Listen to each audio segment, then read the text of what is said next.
यस्तो खालको फिचर्स देखाउँछ फिचर्स ट्याक्स भनेर हैन ड्रप भनेर यसमा चाहिँ तपाईले चाहिँ यस्तो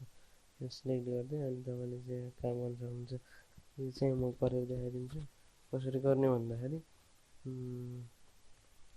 पहिला यो छोड्दिनु यो गर्नु यसलाई यस्तो दिनु भयो यस्तो क्लिक गरिदियो भयो त्यसपछि यहाँ यस्तो देखाएको यहाँ रिड मोर त्यसपछि यही हो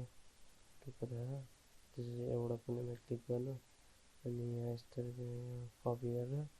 टक्क यहाँ 7th भनेर यसमा पेस्ट गरिदिनु त्यसपछि 10th भनेर अनि चाहिँ एउटा कुनामा क्लिक गर्नु त्यसपछि त्यसको लास्ट टकमा गएर यसरी यो कपी गर्ने अनि यहाँ पेस्ट गर्ने त्यसपछि फर्स्ट र सेकेन्ड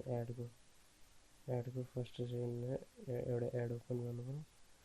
एड ओपन गरौँ थोरै स्लो छ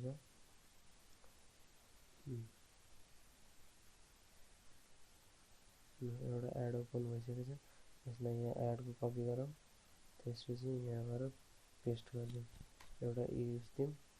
अनि एउटा केही माथि नलेज बेसमा क्लिक गरौँ एकछिन वेट गरौँ एकछिन यसलाई नै कपी गरौँ यहाँ पेस्ट गरिदिउँ अनि यहाँ कति देखाएको छ हेरौँ पहिले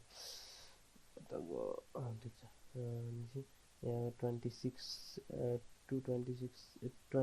छ अनि चाहिँ हामी सबमिट ट्याक्स गर्दाखेरि कति हुन्छ हेरौँ बढ्छ